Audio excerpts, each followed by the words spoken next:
comment avoir une bonne communication, comment être en paix avec les autres et comment finalement pouvoir faire délivrer ce qu'on a à dire en toute paix, en toute bienveillance et de manière constructive. Bonjour à tous, je m'appelle Hervé Charbonnier, je suis coach et j'accompagne les entrepreneurs à avoir un business qui ait plus de sens et beaucoup plus d'abondance dans tous les domaines de vie. Si vous êtes nouveau sur la chaîne YouTube, je vous invite à vous abonner dès maintenant. Tout d'abord, je vous remercie, génial, et j'espère vous apporter tout un tas de valeurs qui vont vous permettre à vous aussi d'avoir une vie qui ait beaucoup plus de sens et qui vous permettent à vous aussi de vous épanouir. Aujourd'hui, la communication. Je veux que vous compreniez que tout commence finalement par ça, que ça soit d'un point de vue professionnel. Je vais aborder plutôt ce côté professionnel puisque j'ai affaire à des professionnels. Mais vous allez voir que ça va être génial et adaptable à tous vos domaines de vie et vous allez pouvoir vous en servir et peut-être changer votre vie. On sait à quel point communiquer est super important. On sait que voilà, qu'on soit seul dans son business ou à plusieurs, on est toujours en interaction avec les autres. Sinon, c'est impossible d'évoluer, impossible de grandir. Et on sait aussi que en fonction de l'interaction qu'on a avec les autres, on aura tel ou tel résultat. Aujourd'hui, je vais vous partager 6 clés qui vont vous permettre à vous aussi finalement de délivrer votre message de manière assertive.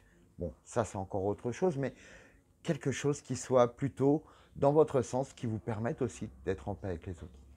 Première des clés, et alors là je la mettrai à chaque fois qu'on parlera de communication, là on parle bien de communication, c'est surtout les autres ne sont pas vous. Jamais et en aucun cas les autres ne sont vous. Ce qui a fait que vous êtes vous, c'est bah, où vous êtes né, vos parents, vos connaissances, vos rencontres, vos croyances, vos amis, etc. Tout ce que vous avez vu dans votre vie, vos croyances, vos valeurs, etc., c'est venu et c'est votre chemin unique. L'autre personne, c'est exactement pareil. Elle a ses propres valeurs, ses propres croyances, etc.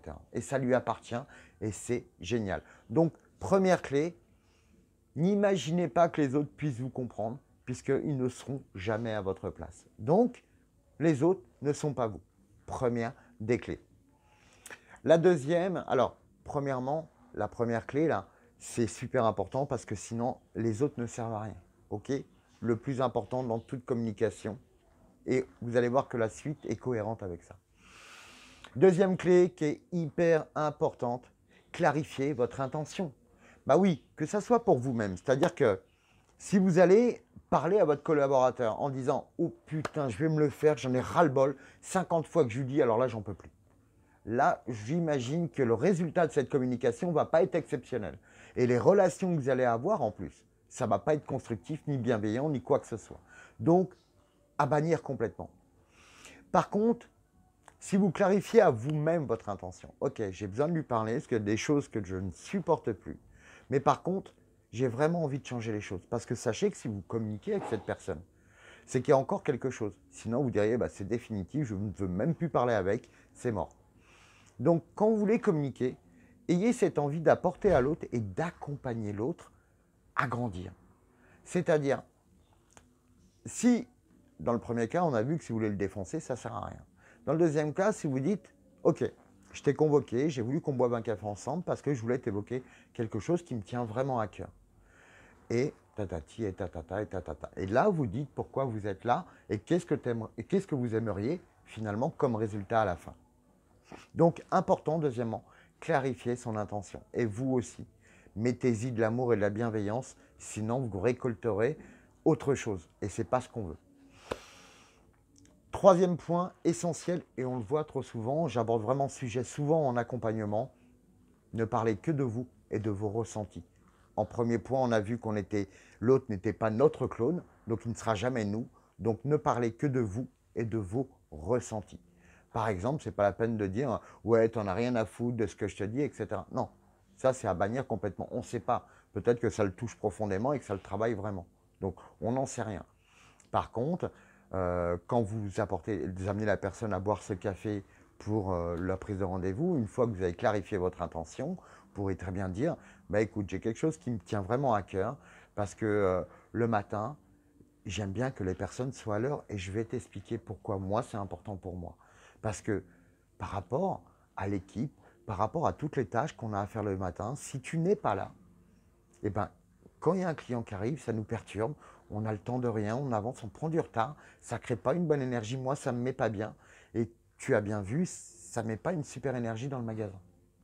Voilà pourquoi j'ai compris. Donc, on parle de nous, tout simplement, et de ce que ça nous procure et de nos ressentis. C'est ça qui est important. Ensuite, quatrième point, alors là, j'y tiens particulièrement parce qu'on est peut-être à l'heure du numérique, à l'heure où tout va vite, à l'heure des mails, à l'heure des SMS. Mais là, dans ces moments-là, il faut du face-à-face. Ok, on peut faire une visioconférence, on peut peut-être avoir au téléphone également, ce n'est pas toujours d'être devant les gens. Mais pourquoi je vous dis ça? Parce que la communication non verbale, qu'elle soit dans l'intonation, etc., compte à 80% dans la communication en général. Vous imaginez? Et je dirais même que les mots ne représentent que 7% de la communication. C'est tellement peu.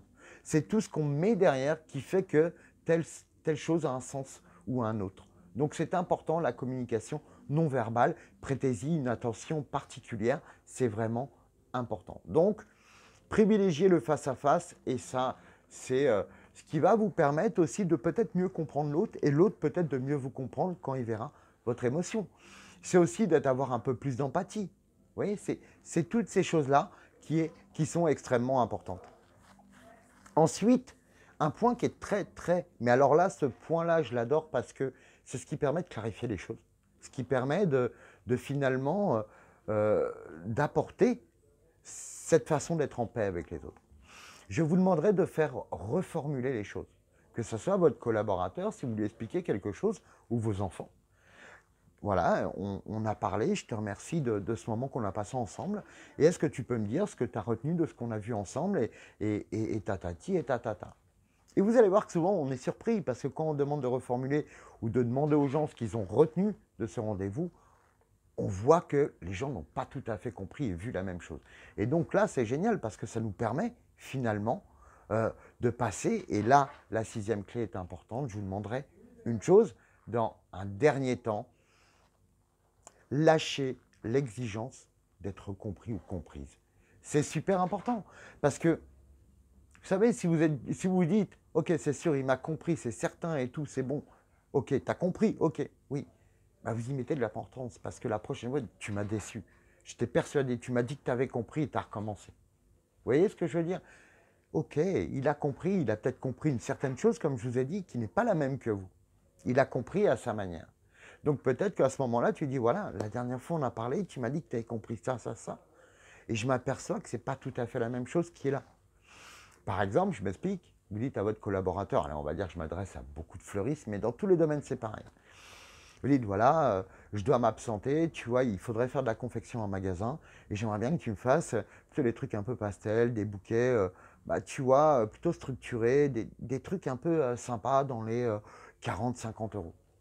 Et vous partez là-dessus. T'as compris, ouais, des bouquets sympas et tout. Et vous revenez, qu'est-ce que vous voyez? Bah, plutôt des bouquets graphiques, peut-être pas du tout ce que vous avez demandé, peut-être plus colorés que vous vouliez. Et là, vous pouvez dire, mais putain, tu comprends jamais rien. Là, super la communication. Par contre, vous allez voir, tu dis, bah, écoute, c'est sympa ce que tu as fait, mais c'est pas trop ce qu'on avait dit, tiens, tu as changé d'avis. Et puis peut-être que cette personne, votre collaborateur, va vous dire, bah écoute, j'ai essayé d'en faire, je ne chantais pas, ça venait pas.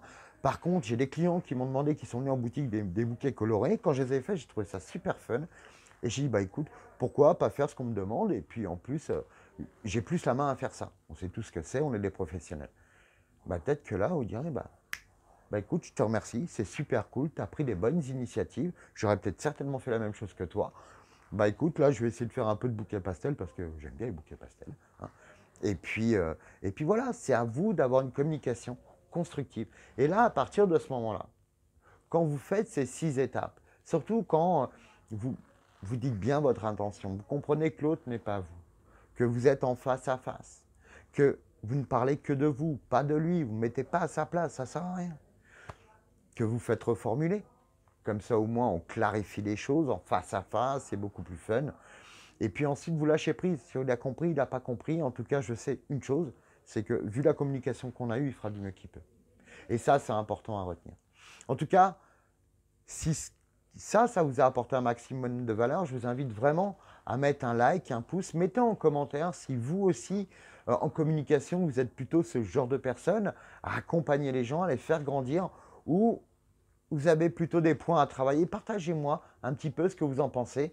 Et en tout cas, moi, j'ai hâte de vous retrouver et je vous dis à tout bientôt. Si vous voulez en savoir plus, n'hésitez pas à me contacter. Je mets le lien en commentaire. Et puis, je vous dis à tout bientôt. Plein de courage à tous. Force à vous. Mettez du sens dans ce que vous faites, les amis.